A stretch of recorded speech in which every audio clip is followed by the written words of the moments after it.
Hey, I'm Stump, and here's Super Metroid 100%. I'm gonna start this in, well, this starts at the moment I select start game, so 3, 2, 1, go.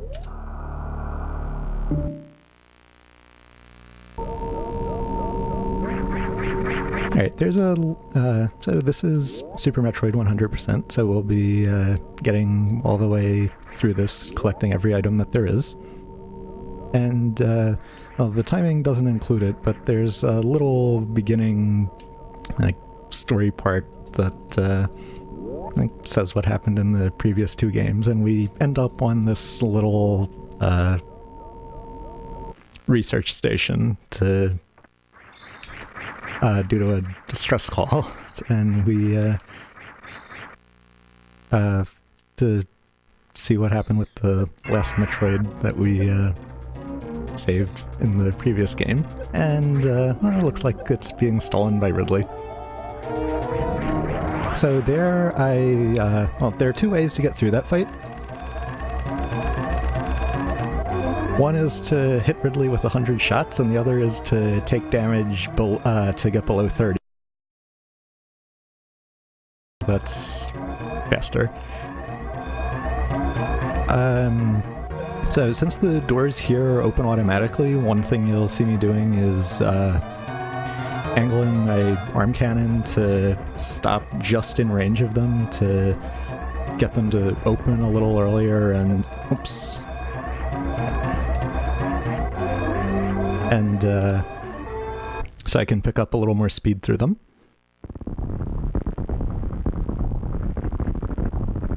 And we easily make it out of the research station in time before it explodes.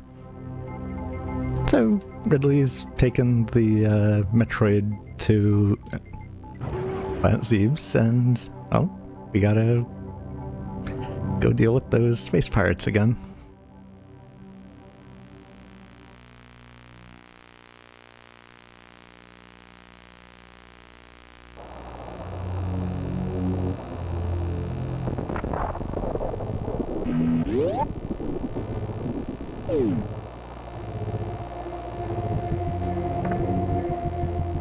Another aspect of movement here is repeatedly aiming diagonally up and down. That's called arm pumping, and each one of those moves Samus forward an extra pixel.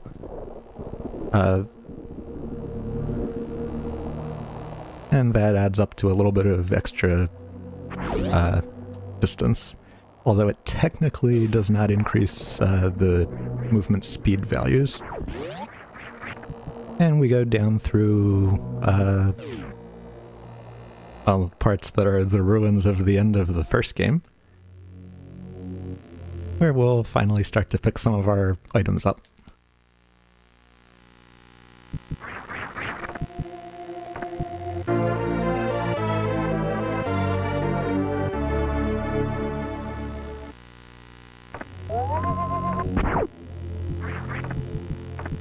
So first there's that morphing ball, and we gotta go down here and grab a pack of missiles to actually wake the planet up. And there's some stuff to the right, but we're gonna be back here towards the end to clean that up when we have items that'll let us complete that faster.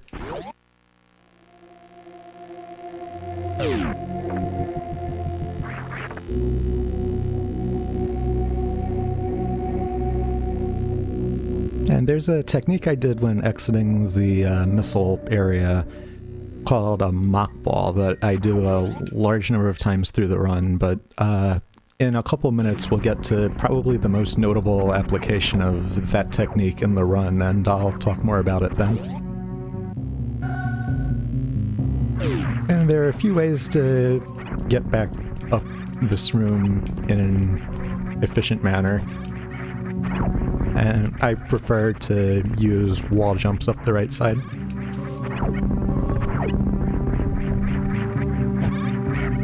if I'd gone a little bit faster past in starting to wall jump up past that last bullet,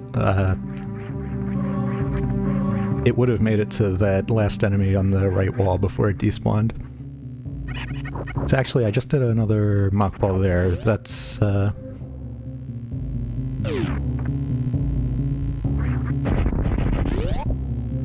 that does. That keeps my horizontal speed from in the air into ball form, and I do that by morphing and holding right just as I land. And here we have our second major item, the bombs. And this causes the Bomb Chorizo fight to start. So I'm gonna take 5 shots at him. And then I'm going to use missiles for the rest of it. Although 5 shots there since I ran out of missiles. So 1 missile does 5 regular shots worth of damage, but and he takes the equivalent of 8 missiles. But the reason I do the shots in sets of 5 is so that I get him directly from 100 hit points to 0. That skips an animation of his head exploding, and that saves a little bit of time.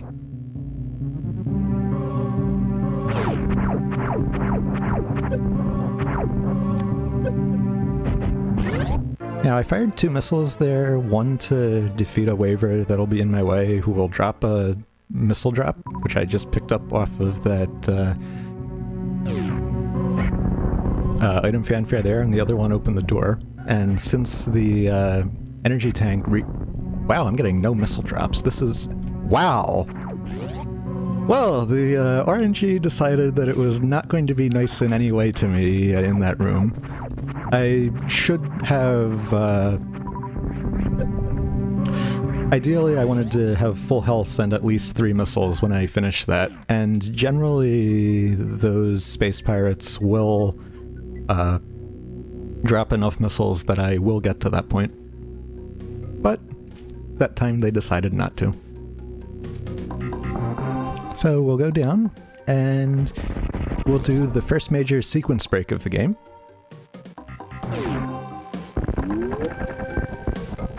By maintaining my running speed there in ball form through the mock ball, I was able to get under those barriers that I am normally supposed to have the speed booster to get under, and that gets me super missiles before I'm supposed to have them. This allows me to skip a mini-boss.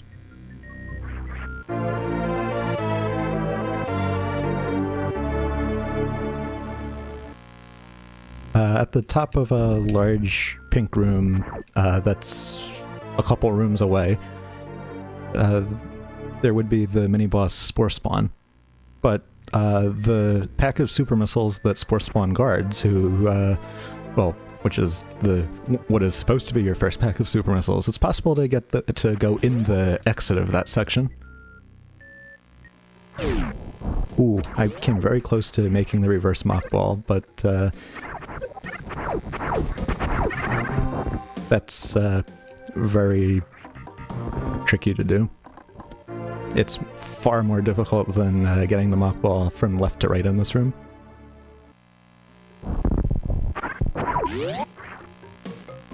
But now we can continue on our way through Brinstar.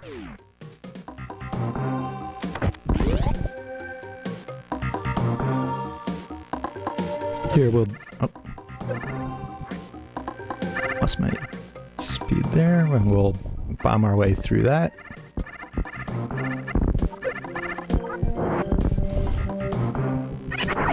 And into the room that we call Big Pink. So, Spore Spawn is up, but we got the early super, so we don't have to do that, and there's a damage boost. Those are done by pressing jump and the direction that's opposite what you're facing as you take damage. And the exact trajectory that they give you is comes in rather useful in many places. And you may have noticed that we skipped a missile pack there. We will be getting it later.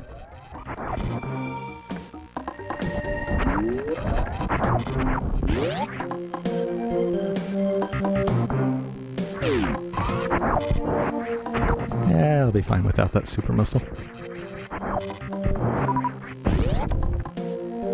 So here we reach Red Tower.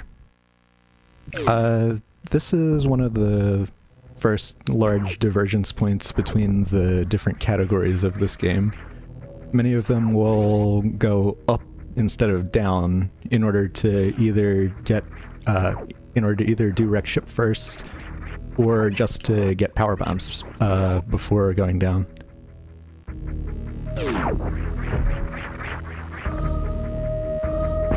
And we got the charge beam back there to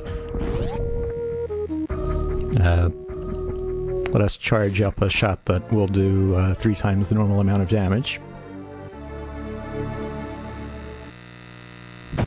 And the spacer will make our beam wider and do more damage.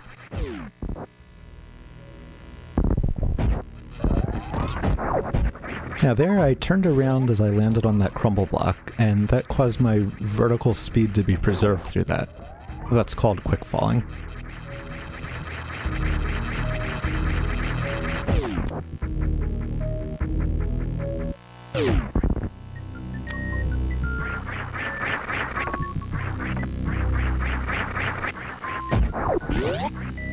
Yeah, if you don't jump right at the edge of that, it can be hard to get the wall jump off the end that you need to get up here without high jump boots.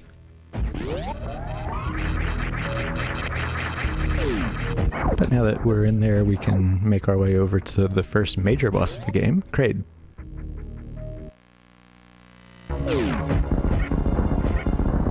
After we defeat his miniature counterpart. And Mini Kraid also serves as a very good source of super missiles. Now, when Kraid's going to rise from the floor and open up his mouth, and if we can hit his mouth on a specific part frame of its animation, it will lock in place. And that'll let us do all the... I was too late on that. But that would have let us do all of the necessary damage to kill Kraid before he even rose from the floor.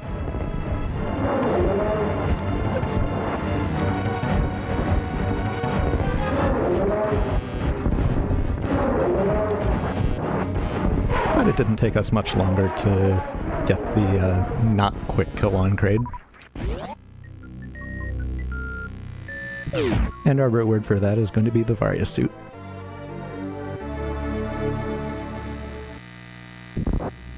So that's going to have damage done to us and let us go through heated rooms without taking continuous damage from them. Which works out nicely because there are a lot of those rooms in the next place we gotta go. The reason for no quick kill is that I messed up doing that.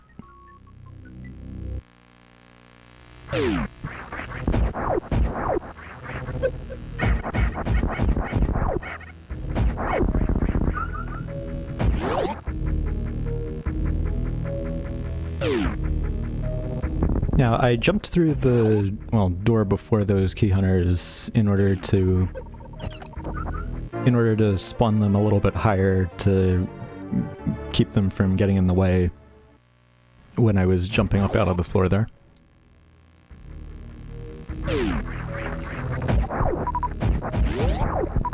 And there is one more missile pack in Kraid's lair, but we gotta come back with power bombs to get it. And that mock ball I just did is a little tight and is called Mouth Ball. Makes for a nice quick exit from Kraid's lair. So now we'll go over here and grab ourselves the high jump boots. Now this is an example of a room where the doors lock and you need to kill all of the enemies in the room. In this case, there's just the one in order for the doors to unlock. But once you do that, the doors remain unlocked for other times you're in the room. And that's why we pre-opened that door, so that we don't have to kill that enemy again.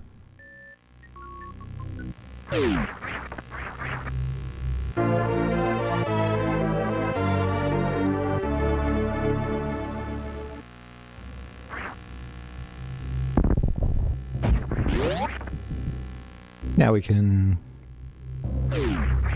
make our way through the first set of heated rooms.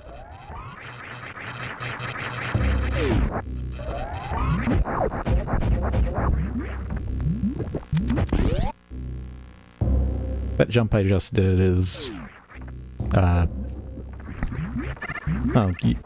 it needs a bomb jump if you don't have high jump. And then there's this missile neatly hidden below that lava.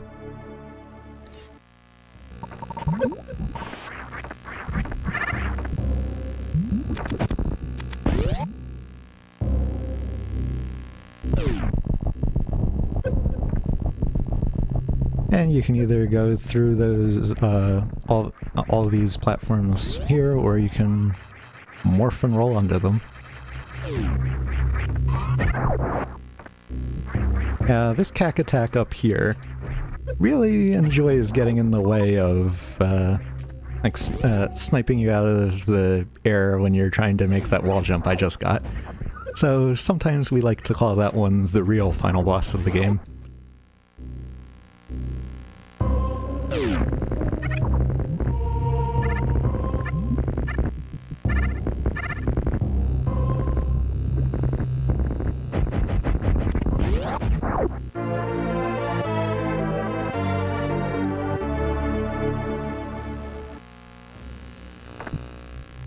And in here we're going to find another major item.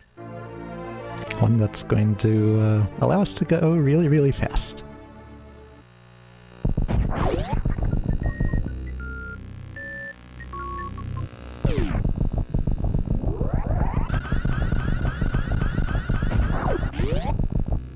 There are other things it lets us do too.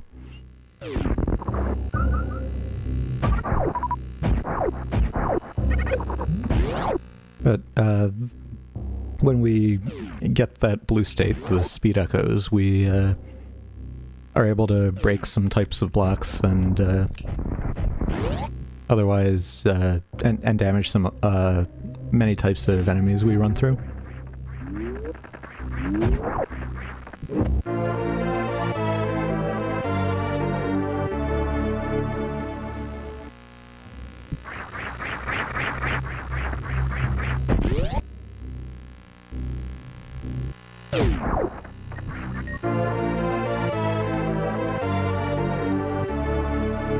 And this wave beam is going to let us fire our beam through walls and increase the amount of damage it does.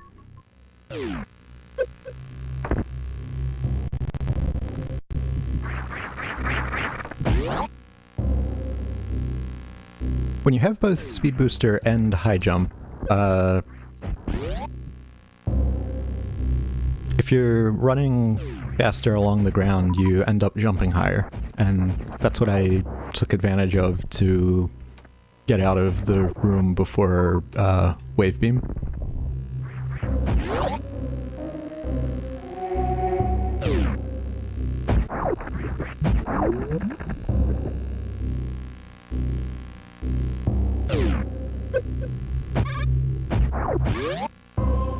Now there are there's one of the main differences between top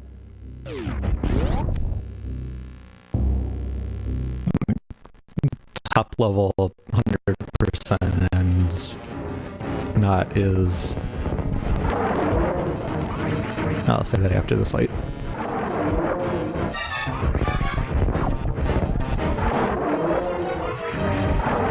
This is Crocomire, a mini-boss of Upper Norfair.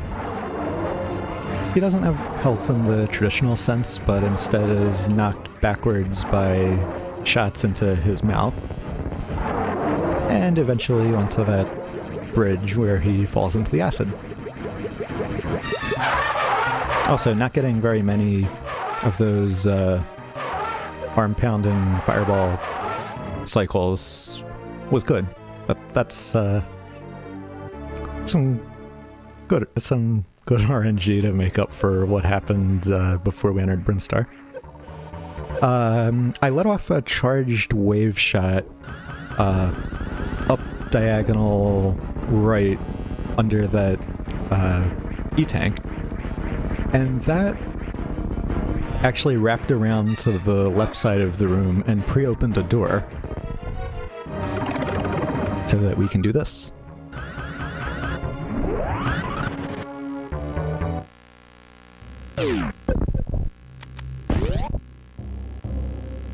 So that's another thing you can do with the speed booster.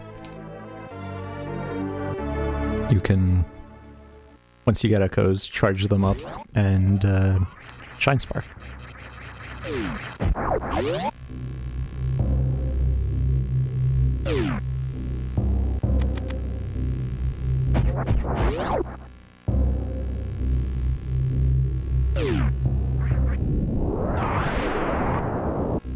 And that gets us to a pack of power bombs that is not intended to be the first one that you pick up in the game.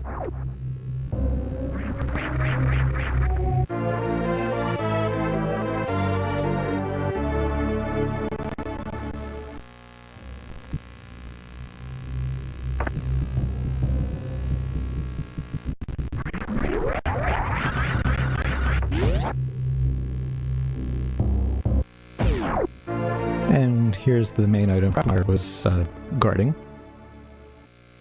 The grapple beam will...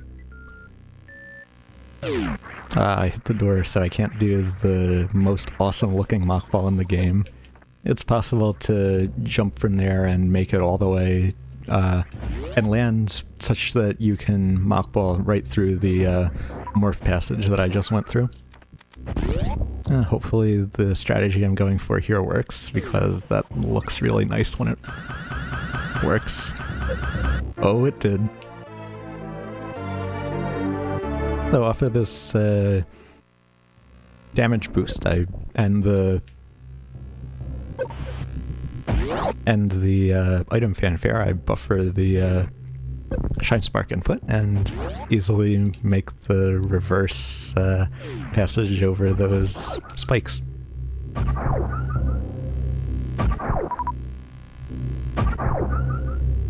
And this being a marathon, I'm gonna farm to full here to make, just in case Fantoon really trolls us.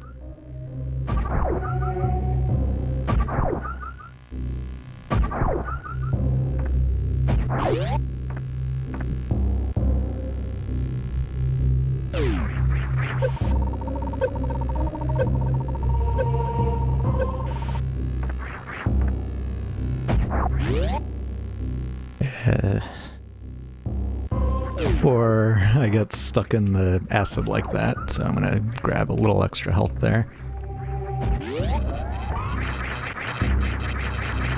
Yeah, ending up under there...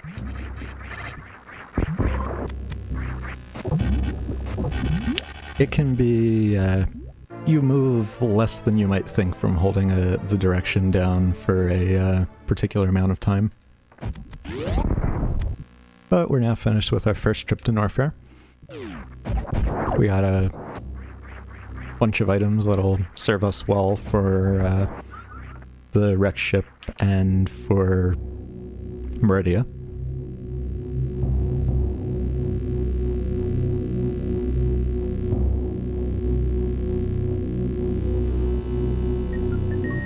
So now we're gonna go do those.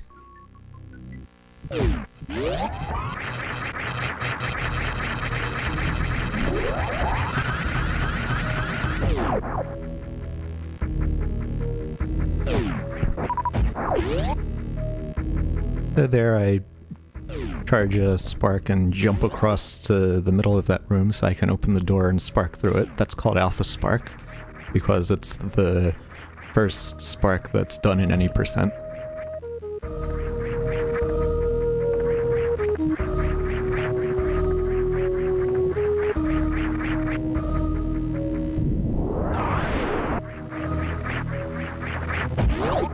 So now we're up Red Tower.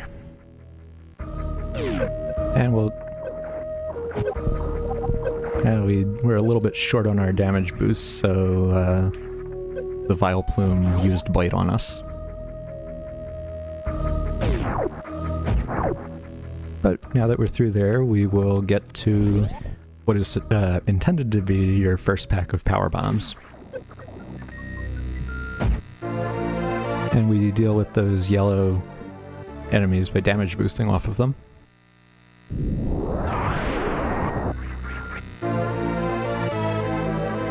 And a common pattern of especially hidden missile packs is using an item that you just got. And that's one of the more notable examples of that.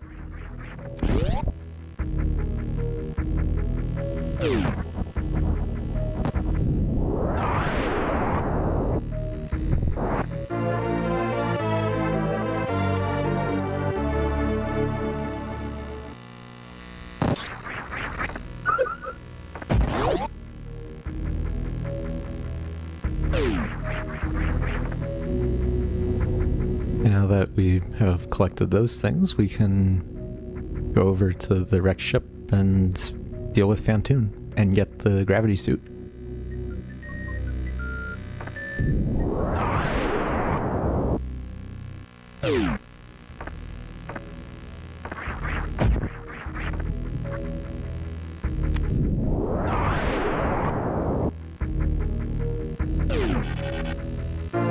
I'm not sure I'm going to make it onto the pedestal here.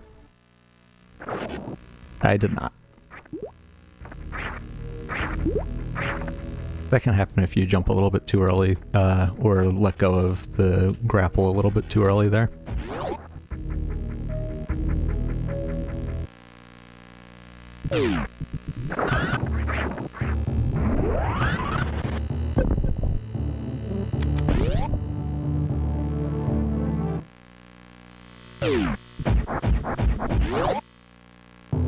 But now that we've sparked across the ocean, we can make our way into the wrecked ship and get rid of Fantoon. But first we're going to go over and get this pack of missiles.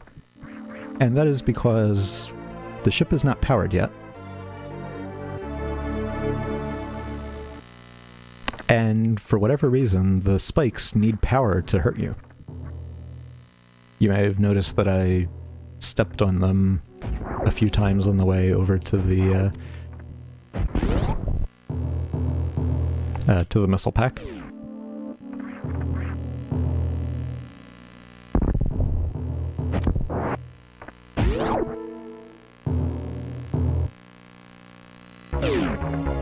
Alright, here's the second major boss of the game. This is probably the largest RNG impact of the run.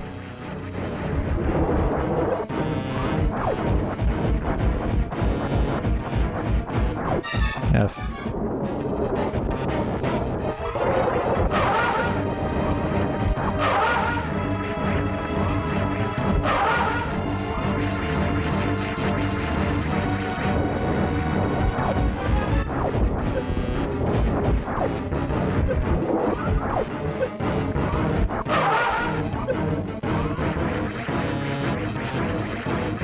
Yeah, for each of his appearances, there are 3 possible lengths of time before he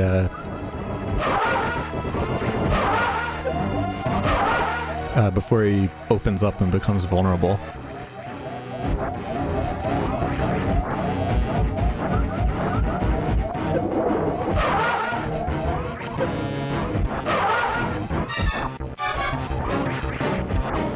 And he's dead.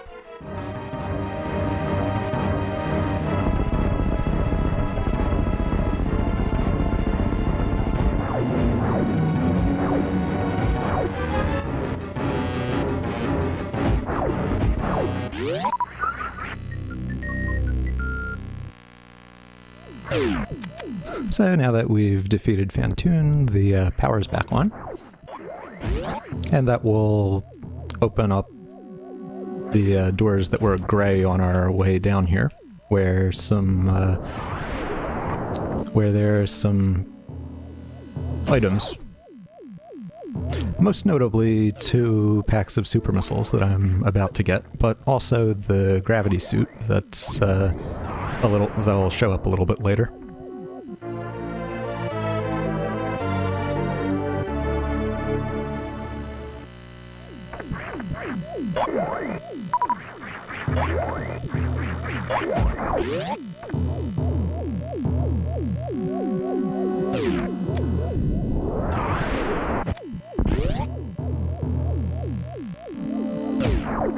Now, I use a missile there because a wave shot would be a little wider and would open up some blocks on the floor so I can't run directly across them.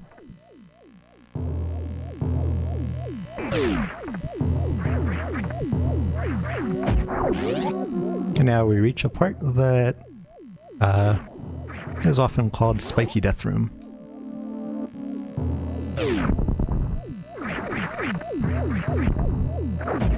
Because if those moving spikes land on you, they do an entire energy tank worth of damage. And that's really bad.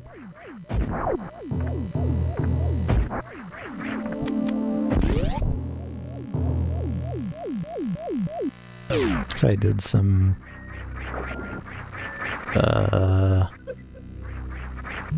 I've not fallen in there in a long time.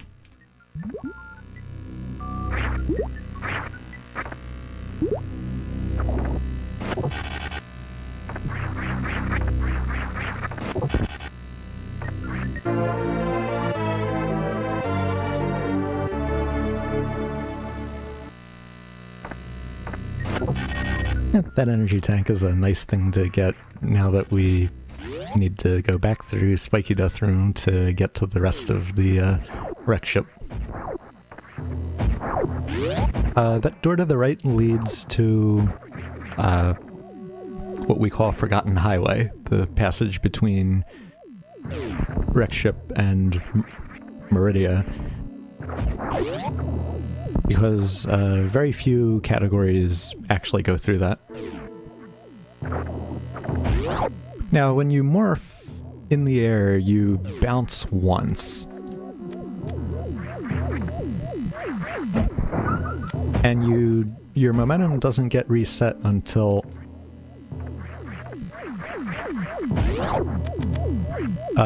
you land from that bounce, but that lets you keep more speed through water than you otherwise would, and that's what happened there.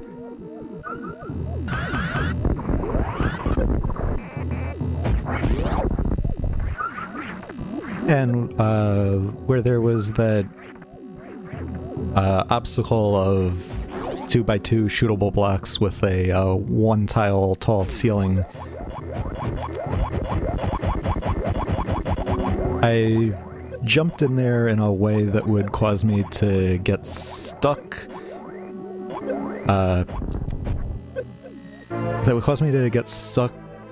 A little bit into the floor of the lower row of blocks, and crouch jumped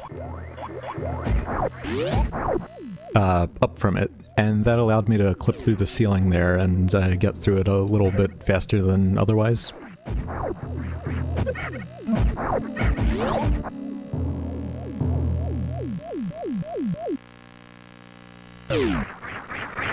So now we reach the outdoors from the attic, where we'll get a missile that's up here.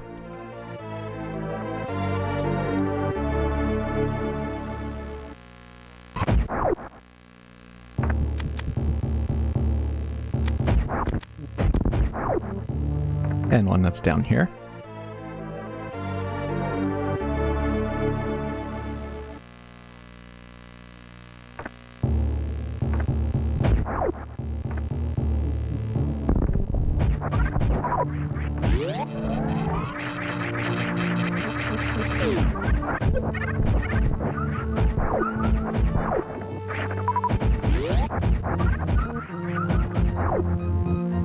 Now, if I timed my presses of the dash button right, which I did not, I would have had gotten a Shine Spark charge there that I could have used to go across these spikes.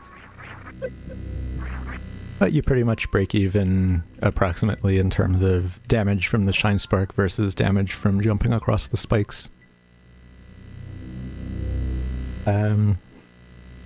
If there are new donations, this would be a good time for them, because I gotta wait for this cutscene.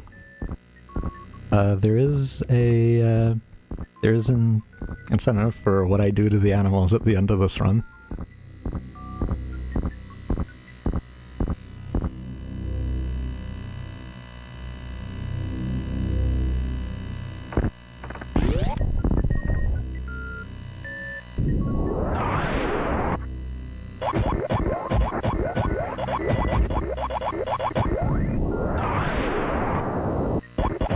I'm using missiles to push that robot into the pit because they have a lower cooldown than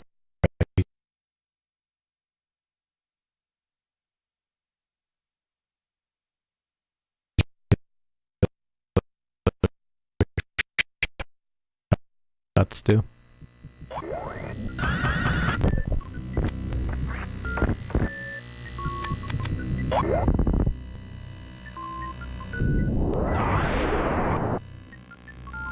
And then we reach the true prize of the wrecked ship. The gravity suit will cause water not to slow us down.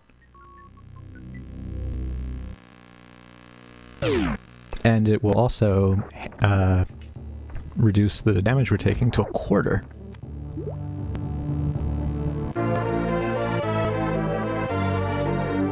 Now we can run through and mockball through this water as though it's no longer even there.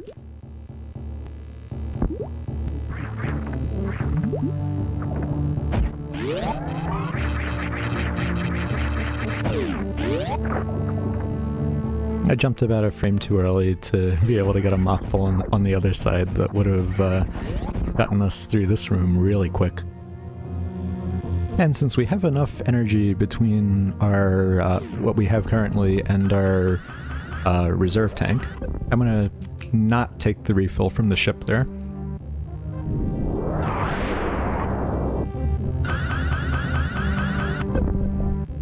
Yeah, we'll just do this room the slightly slower way since I missed the speed charge.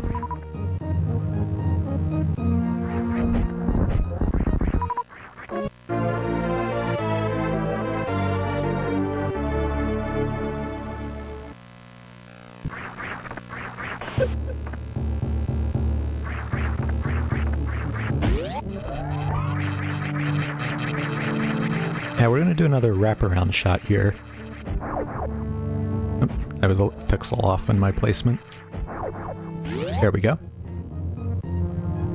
Now I do need to take a little bit from my reserve tank to make it all the way to the wall here.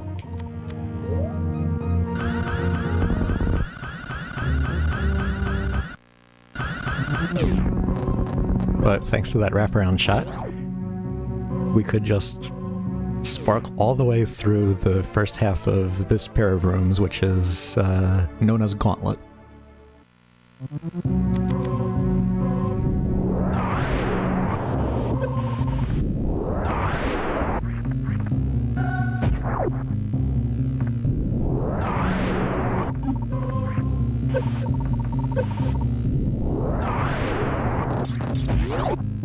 Now here's a spot that alright, just to be absolutely sure we're doing that again. I have to line myself up with the exact boundary between these two columns of crumble blocks. If I didn't, then I would only have access to one of these missiles, and I'd have to go all the way around to get the other one. And that would lose a large amount of time.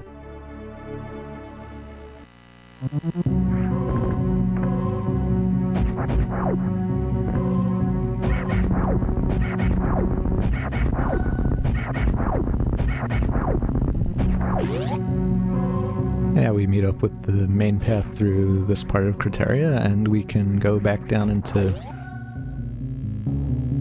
Printstar, where the extra items we have now will allow us to get items we had to leave behind the first time.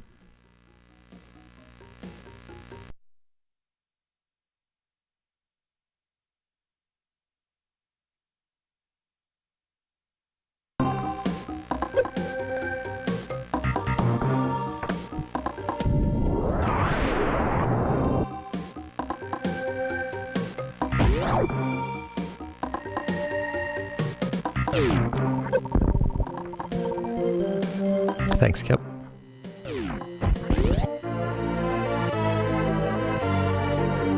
Now, there's an invisible gap that I had to jump over there. And that gap is a reference to a particular room in the first Metroid game. Particularly with how there's an E-tank placed just at the other side of it.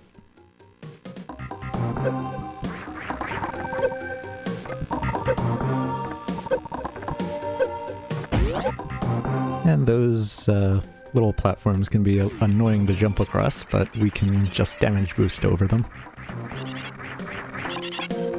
And there we meet the Etacoons, who feel like teaching us how to wall jump.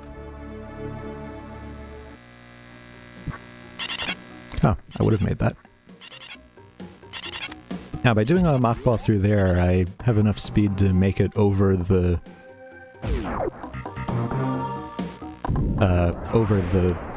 shaft I jumped up there. If I didn't and just rolled through it, that would not have been the case, and I would have had to wall jump up a little back up from one of the landings.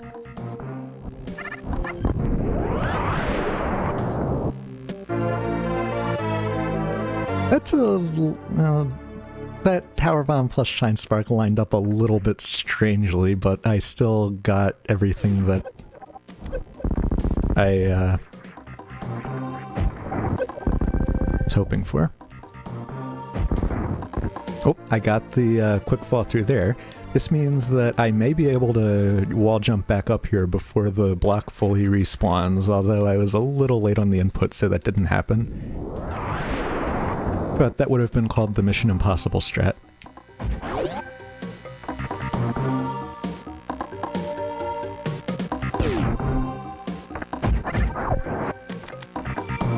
Yeah, here we're going to carefully line ourselves up with the screen such that the super missile that I just fired there hits a block in that passage just before it would, the super missile would despawn from going off the screen. And this is what gets us into the exit from the Spore Spawn area. And this is why we're able to completely skip Spore Spawn.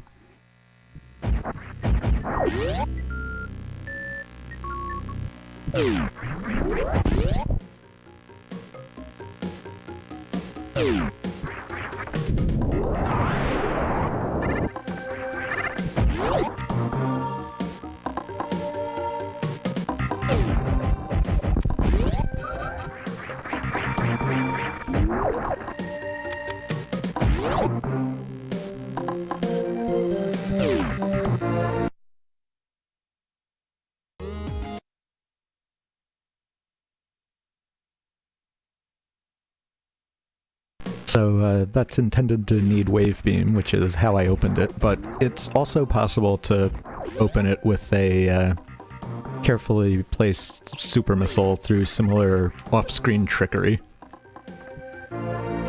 And that's commonly seen in item randomizers, but 100% actually does have Wave Beam, so it does use it.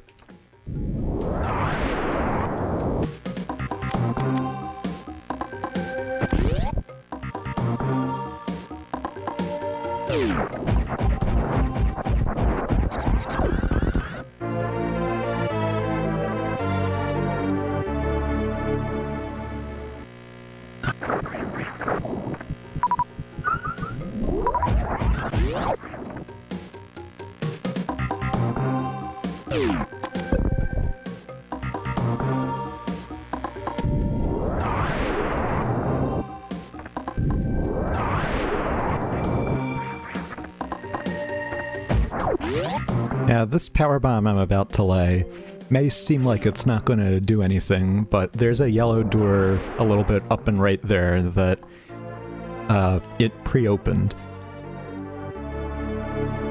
And that will not come into play until close to the end of the run, but it'll still save me the couple seconds it would take to lay a power bomb then and wait for it to explode and open up the door.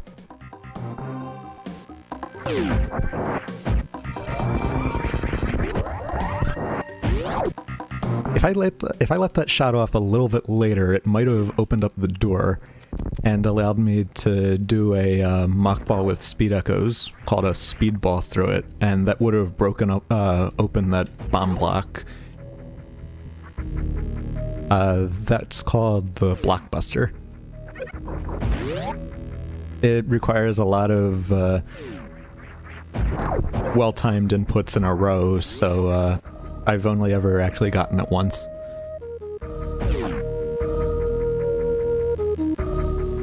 But now that we have all that, we can use our power bombs to break this tube open and start cleaning out Meridia.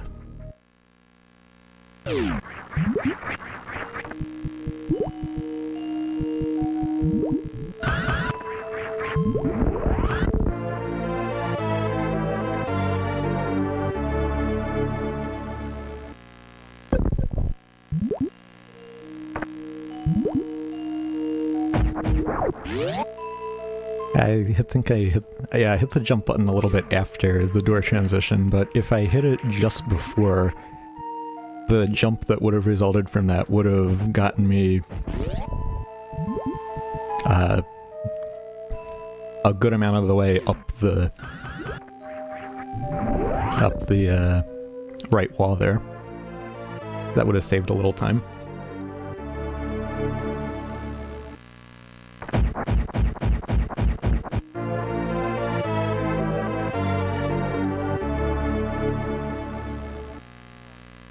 Yeah, that's Mama Turtle down there.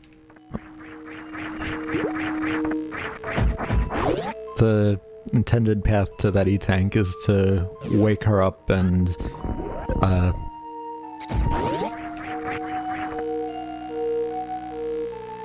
if she gets hit,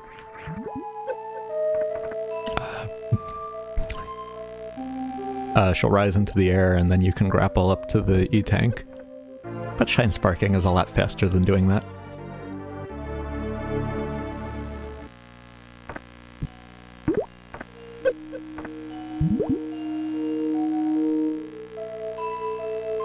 And Shine Sparking is also a lot faster than grappling across the top of this room.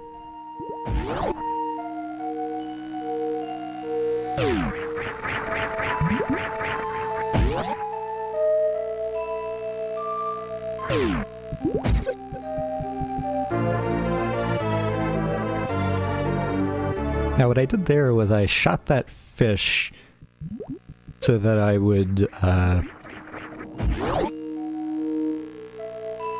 run through it while it was taking damage. That's called hitboxing.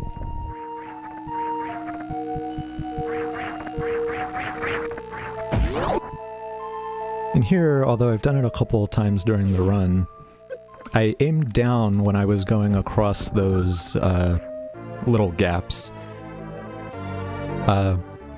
When Samus aims down in the air, her hitbox becomes a little bit shorter.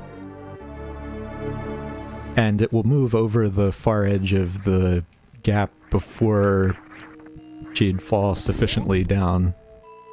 And so she just starts standing up on the other side.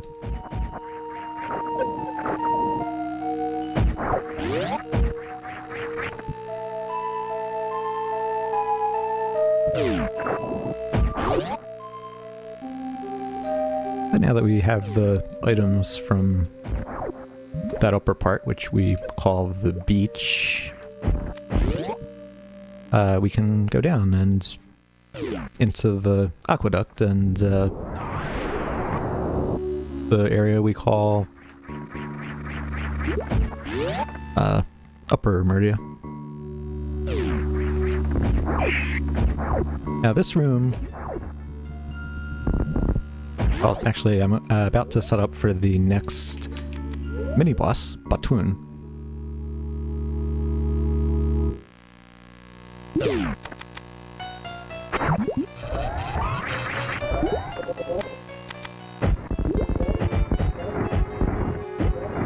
Alright, 3 supers.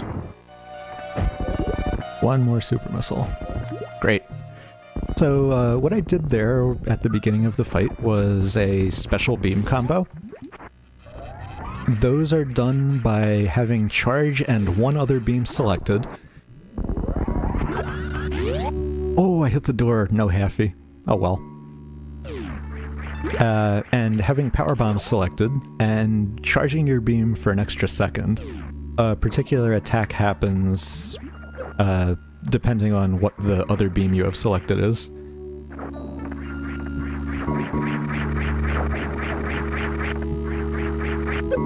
Oh, I got the low damage boost from there.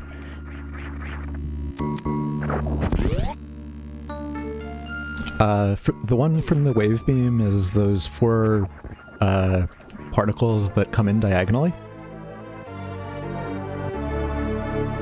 Each of them does the same amount of damage that a super missile would, and we call that attack the X Factor.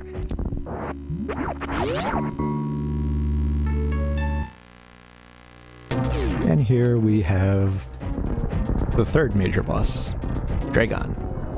So the first thing we'll do is get rid of those turrets along the sides of the room so that they don't annoy us.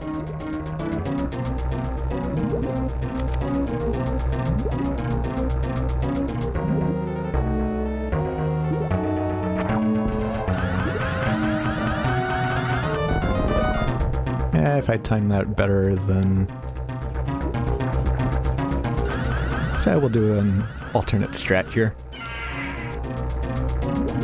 Since with those particles still on the screen, I can't fire anything. So I took advantage of a slight quirk in how Shine Sparking works. And that is when it gets interrupted, you can get left in the blue suit state. Actually, I think I'll go over here, since I don't really need the drops.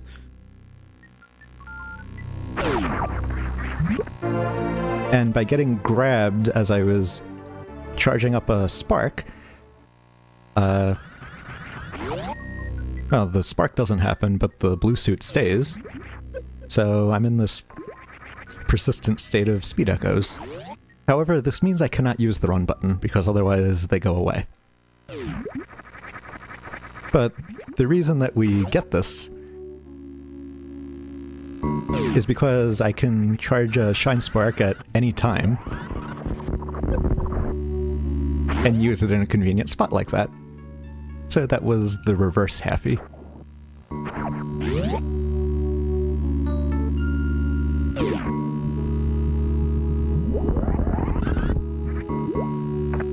Now that quick falling through crumble blocks also applies to falling through sand. I turned around at the right time, and due to the turnaround animation having certain properties... Oops.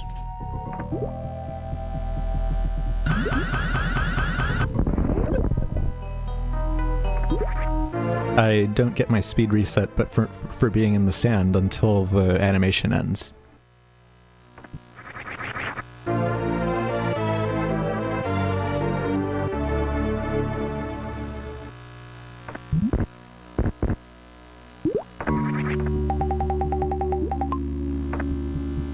So now we have a few other sand pits to go through. First, this one.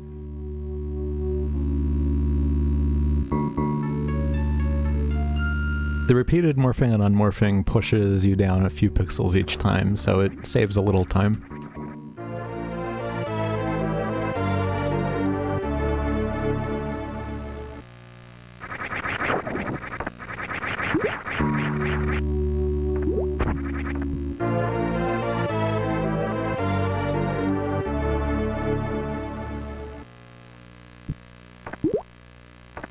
So now that we're through this sandpit,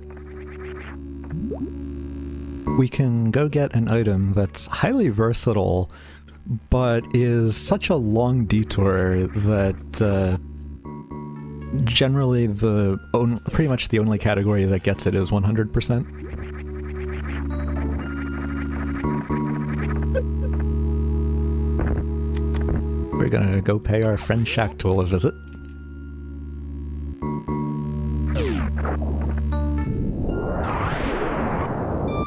And now, by powerbombing away that wall, we get... we just have to wait for Shacktool to dig through this sand.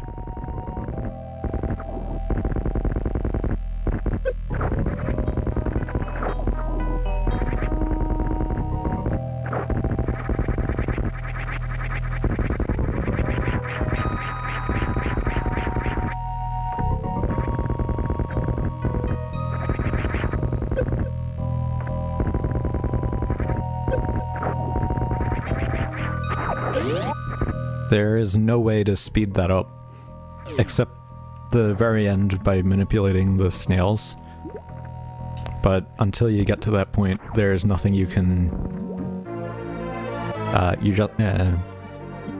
just have to wait. But now we got that, and it will allow us to jump while morphed.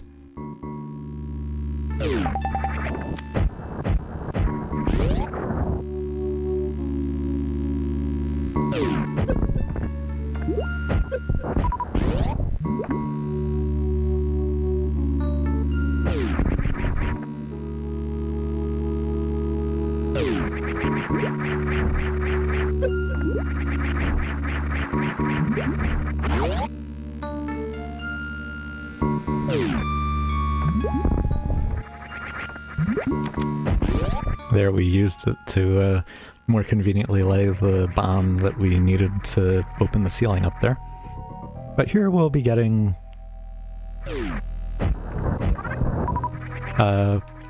one of the two remaining beam items, the plasma beam.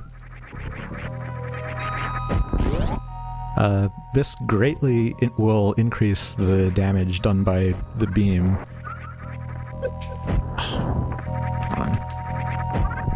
And will allow it to continue through enemies.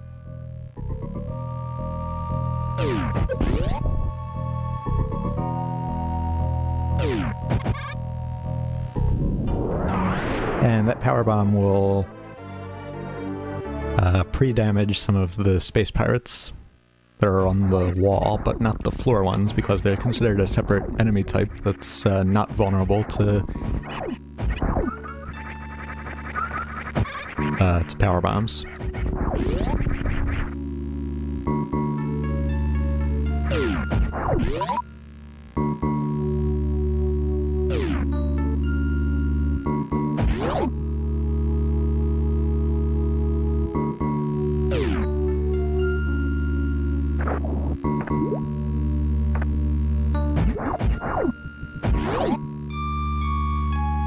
Now here we're going to go through this passage that's only open now since I actually have beaten Dragon, although that was also true of the plasma area,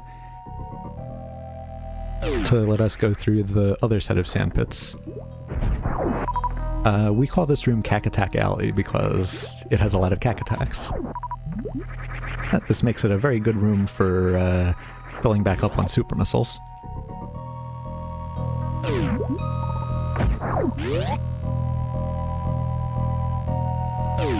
Another interesting little aspect of that room is that this category, 100%, and KPDR order any percent both go through that room, but in opposite directions.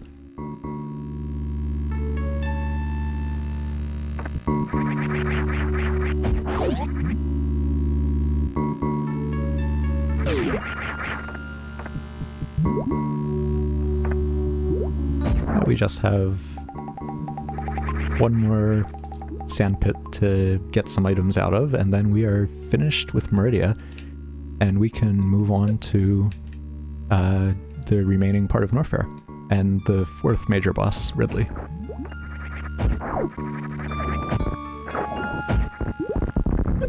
One of the nice things about Spring Ball, which I just took advantage of there, is that you will jump if you're holding jump as you land, and you will bounce off of a crumble block before you would fall through it.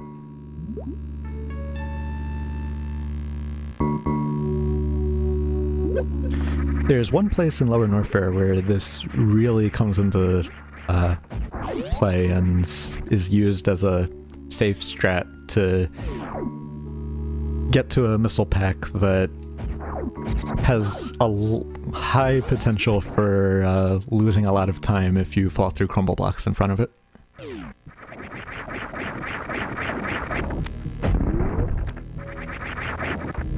I was a little too far left to fall directly down there.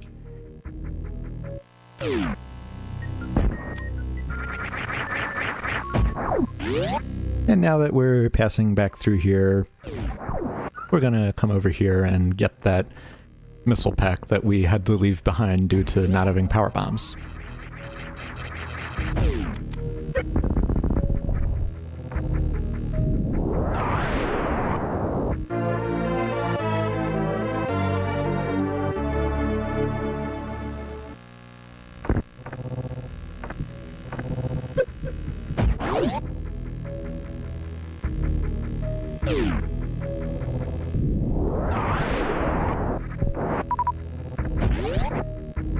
So now we're finished with Kraid's Lair, with that last item gone.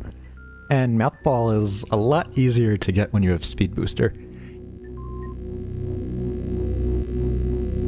But now we can go back down into Norfair and finish it off.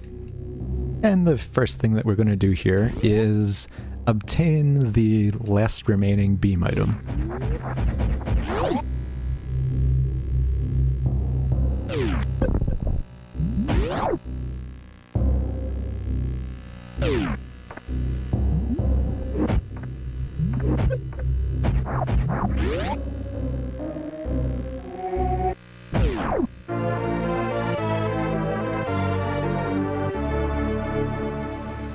Now, the Ice Beam increases the amount of damage that we do, but it also means that we'll freeze enemies that we would otherwise kill. And we have to hit them again to actually kill them. And we delay getting it until now,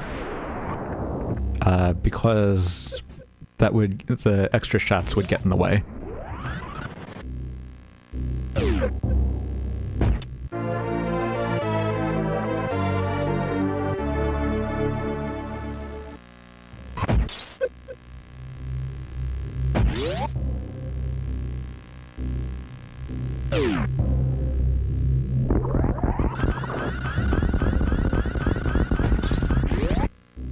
Oh, I got the speed keep.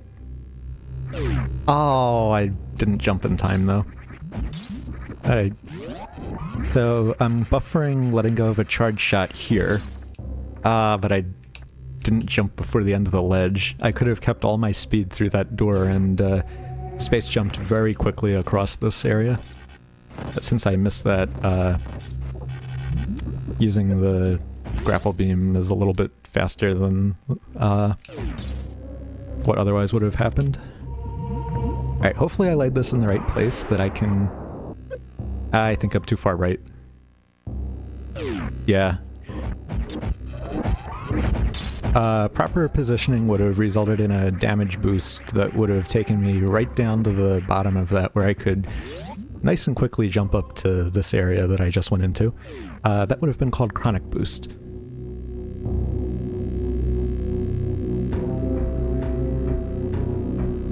And this brings us into Lower Norfair, with with one of my favorite pieces of music in this game. And space jumping across here with speed echoes prevents the fireballs from hurting us.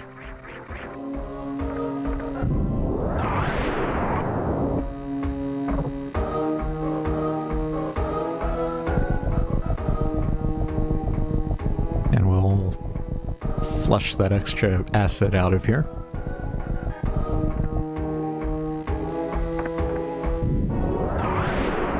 So here's where the effect of springballing across crumble blocks comes into play, making absolutely sure that we do not fall through here before we get the missile.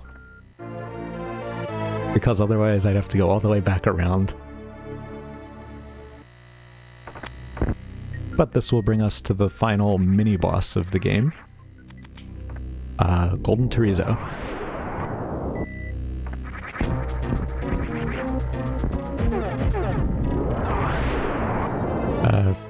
For some reason I missed laying the power bomb in front of the missiles and opening up that super.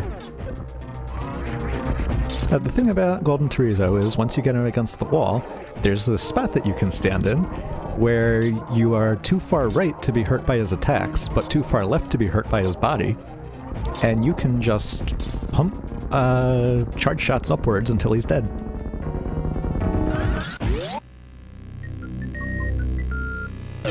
And our prize for that is Screw Attack.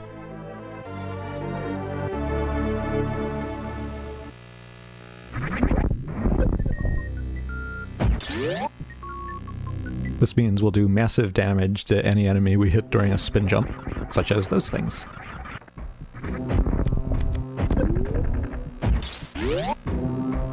Now, by charging here, we can get fast pillars by shine sparking through this room.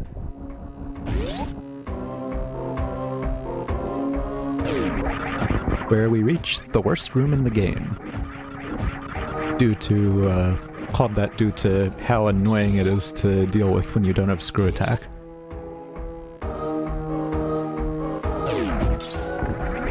When you do have Screw Attack, there isn't really much that's special about it.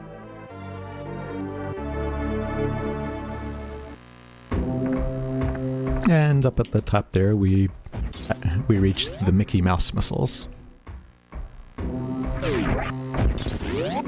Now here, we'll jump through this door so that we can try and maintain our space jump around that and not fall all the way down to the bottom of the room.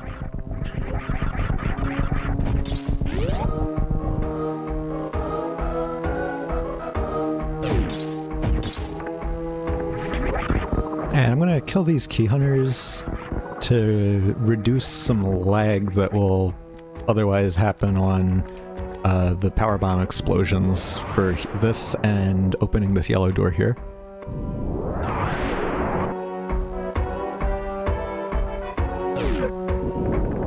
And the little damage knockback from that fire actually helps us get where we need to go into that little groove. And here we reach the power bombs of shame. Called that because you need power bombs to get through here, and in any percent, it's entirely possible that you'll have run out of them right at this point and need to take the extra time to get them. Now here's some hitboxing, where I fired at the space pirates to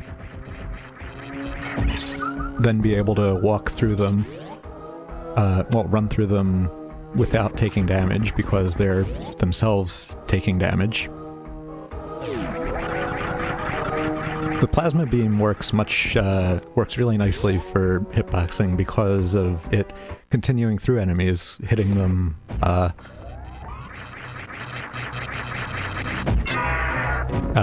spending more frames in contact with them. And so we reach the final, the fourth non-endgame boss, Ridley. Since we have all the beams here, we'll take 20 charge shots from this combination.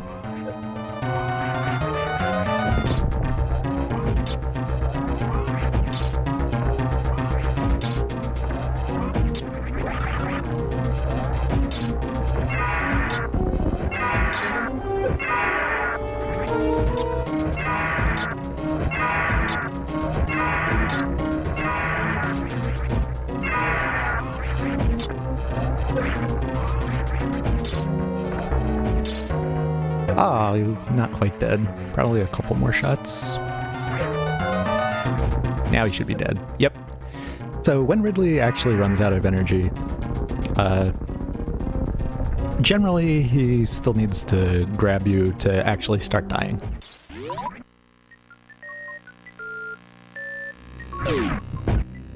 And our price for that is an energy tank.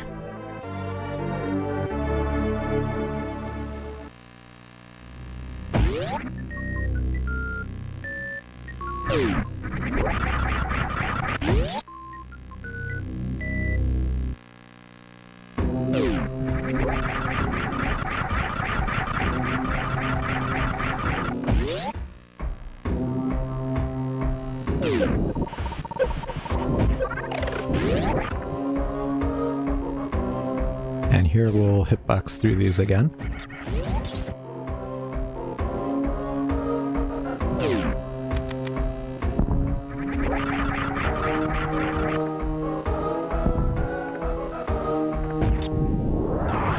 Now, if the side hopper all the way on the right jumps in the right way, which he didn't, I'll do it anyway. I didn't quite have speed echoes by the time I jumped for that. But if I did, then that would have carried me through the bomb blocks without me having to bomb them.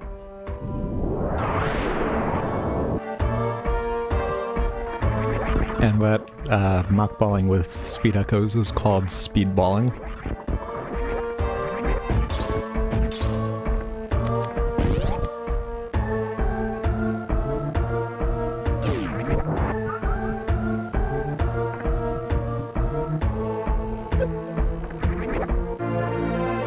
I think this is going to be a nice setup for a damage boost off of that fire flea.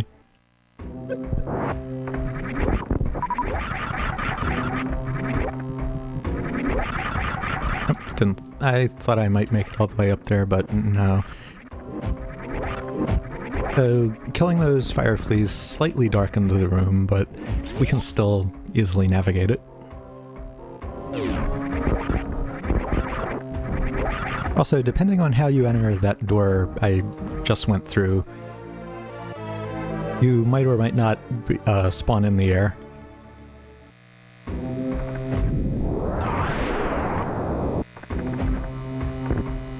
And we'll go through this little morph puzzle.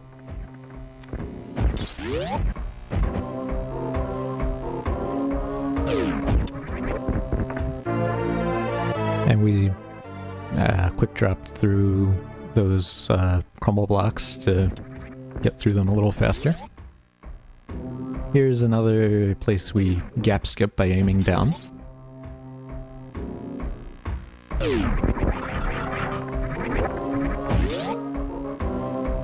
And there's one more item in Lower Norfair, and that would be the Frankerzy missiles.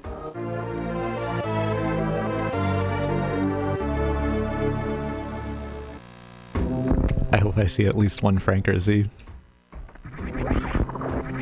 And these, those key hunters, when you don't have screw attack, they're quite annoying to deal with, and also do massive damage. They're called the Three Musketeers.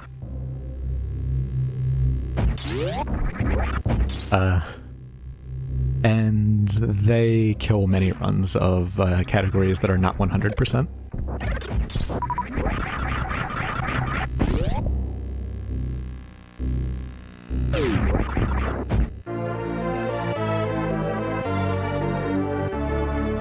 Yeah, I'm seeing some of the reverse Frankerzys too. Nice.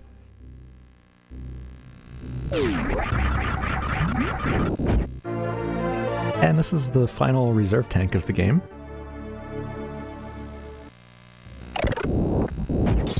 Reserve tanks are a great annoyance in item randomizers, but here we have no choice but to get them because they are percent.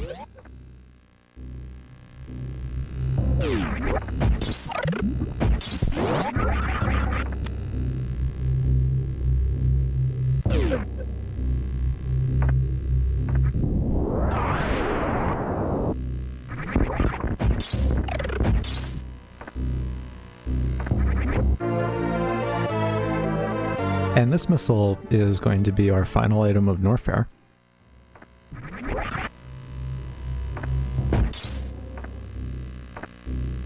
So now we can take a little shortcut between this room and the entrance room of Norfair.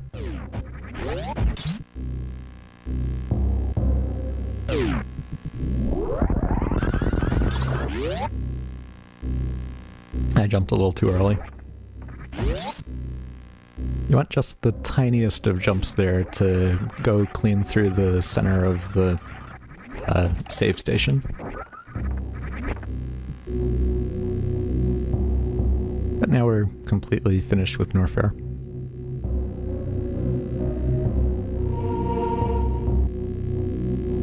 So we'll make our way now over to the X-ray scope. We had a few opportunities earlier to get this, but we did not. And the main there are two reasons for that. One is that now we have space jump and screw attack to much more easily get through the room before it. And the other is that it takes up a spot on our item selection that we would then have to deal with. And if you move the cursor through it while you're running, you will stop in your tracks.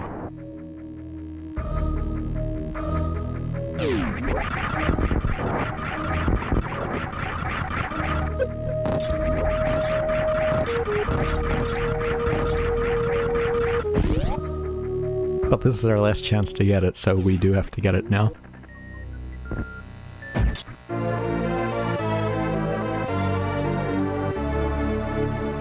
This item actually has an interesting assortment of uses in the other categories.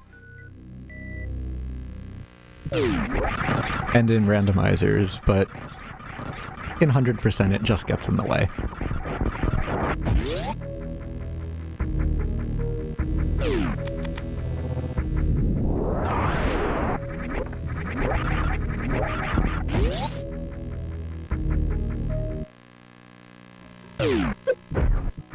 Now we have just a few more items to get in Brinstar.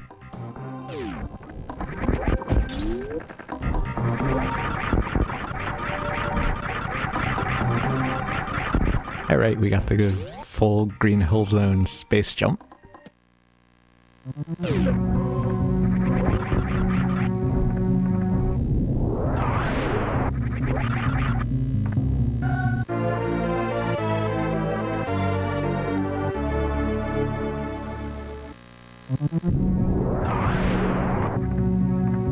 And with that, we have gotten back over to Blue Brinstar, where those first few items were, so that we can finally go through that pink door and get the last few.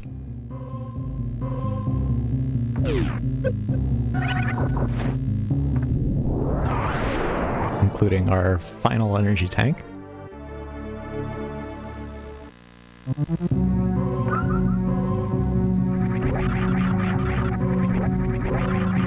And there's a pair of missiles up here. Even though it looks like there's just one. We refer to this room as Billy May's room because, well, you see the one, but wait. There's more.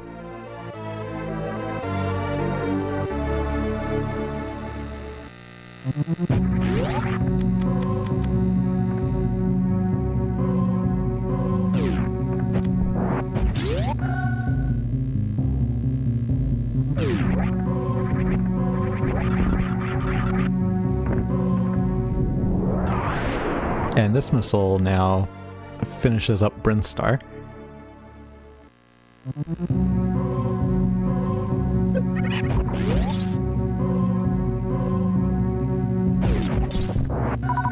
We only have 3 item pickups left in this. But first, the timer on a Shine Spark charge does not count down when you're on an elevator. And this lets us get revenge on Pitt's room for being so troublesome in the early game.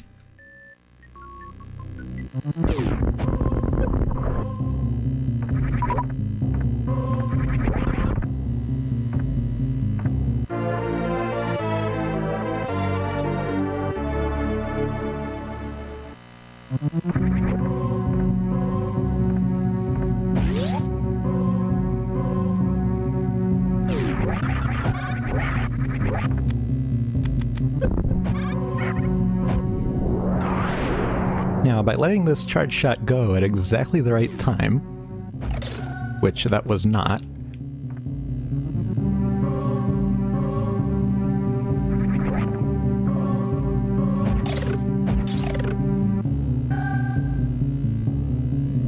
I could have frozen those right in front of me while I was running over them and gotten straight to the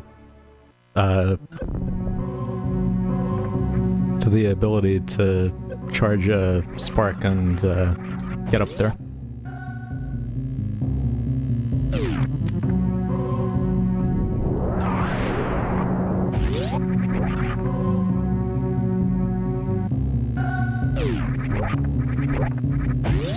And that brings us to the final missile pack.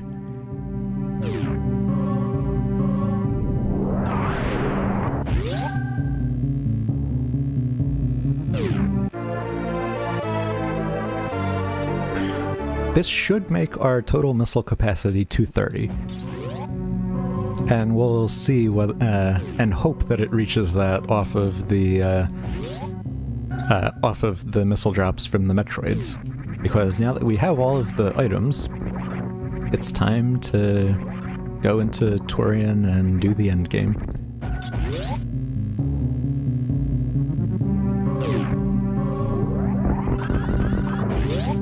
Speaking of the end game, there is an incentive for what we do with the animals at the end of the run. So make sure you get your donations in.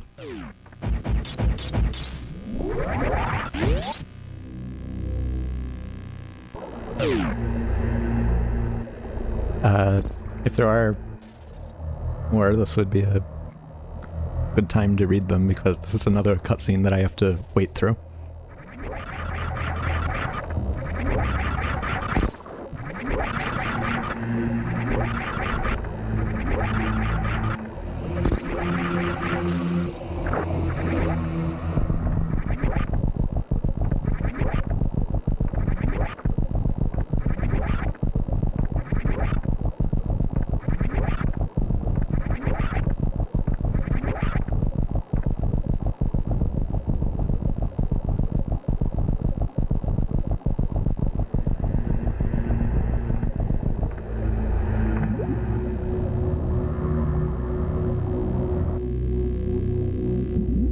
Alright, here we are in Torian.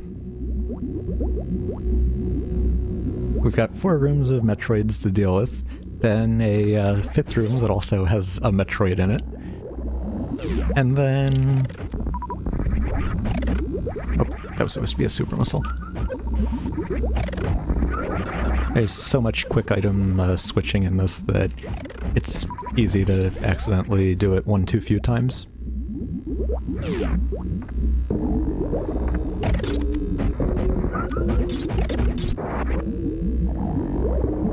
Wow, I'm sure enough on missiles that I might not even get to potentially 230 off of these. But I won't be completely sure that I got all of them.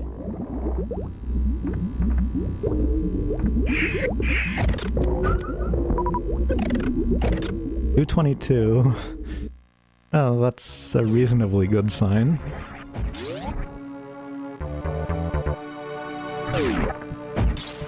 It means we didn't miss more than 2 of them. Oh, I only have 10 power bombs, so I cannot, that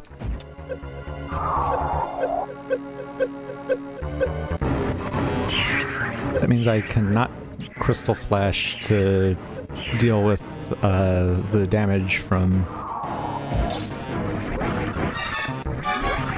the Metroid. So I am unfortunately going to have to take the refill.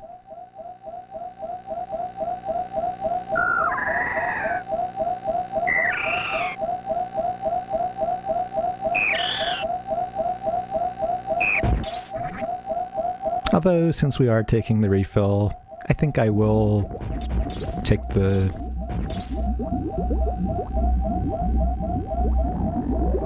missile one too, just to be absolutely sure that, yep, we didn't miss any missiles.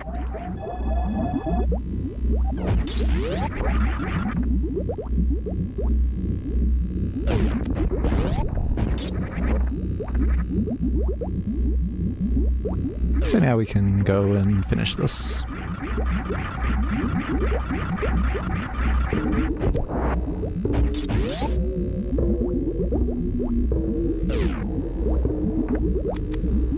Now here's a trick involving quirks of what the... oh. Well, I need to turn screw attack off to do it. But involving quirks of what the game considers you to be standing on. By freezing that Rinka right at its spawn point, and then jumping on it with iframes, which screw attack resets, so we need to turn that off. It can consider us to be standing on that.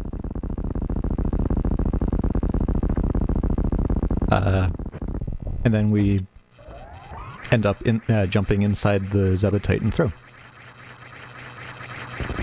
By the way, kill save will close at the end of this fight, so make sure you get that in if you want to influence what we do. With all these beams, Mother Brain's second phase only takes 20 shots, so it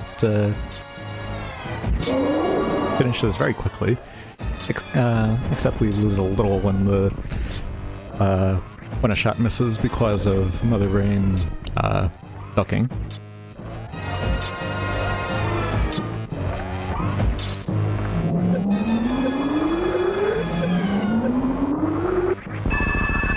So I damaged myself down into the 700s. I did that so I would still have control, be able to get up and move around after that rainbow beam hit. And now I have, by quickly damaging myself down under 100 and keeping myself in the air when the Metroid appears, I'm able to have control now.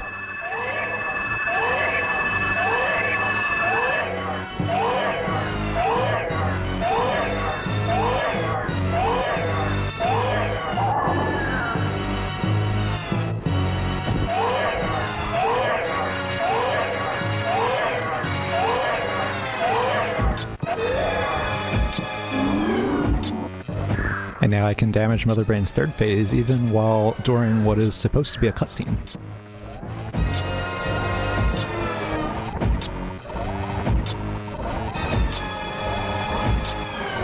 This is your last chance for influencing what we do with the animals. All of the shots that we take here, now that the Metroid's on, may have to be point blank to hit Mother Brain before the Metroid absorbs the shots.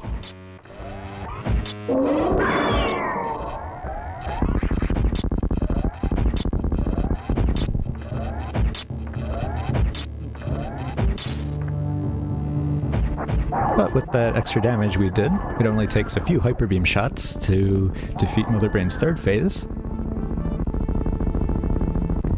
And it is time to escape from the planet. What are we doing to the animals?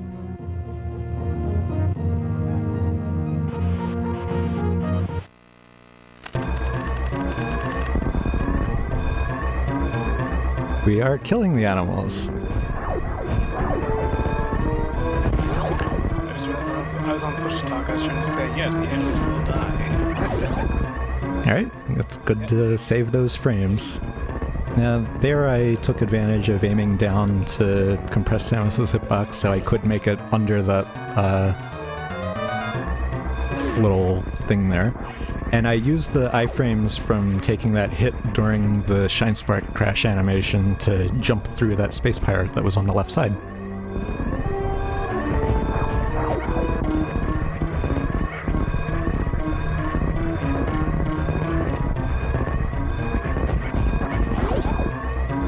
I may as well try Behemoth Spark.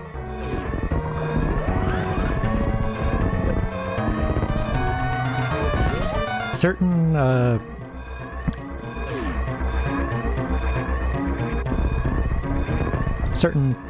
pixels of where you can do that spark from will cause you to crash into a platform that's along the right side. And we are leaving those animals behind. And time.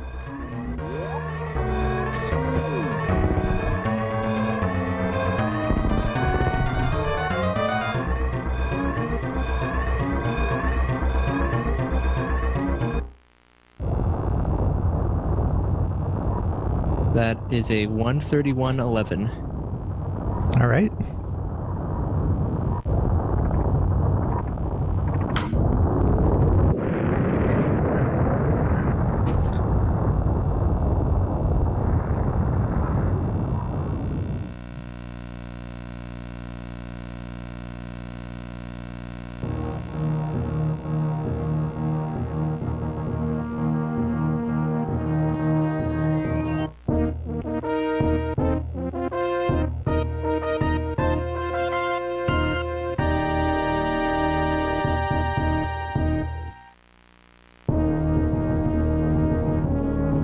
Hopefully we can still watch the go through the credits to be sure this actually was 100%. Yep.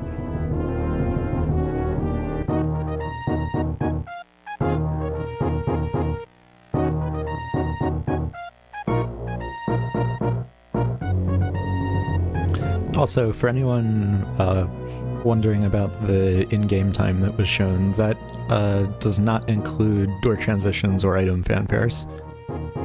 And in 100%, those item fanfares really do add up.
Dear Force.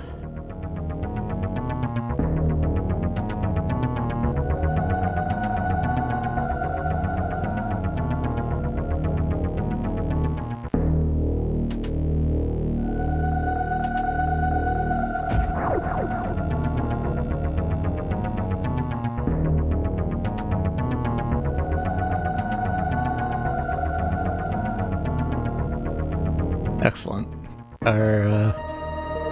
Our run didn't miss anything. Awesome, dude. Good job. Yeah, thanks.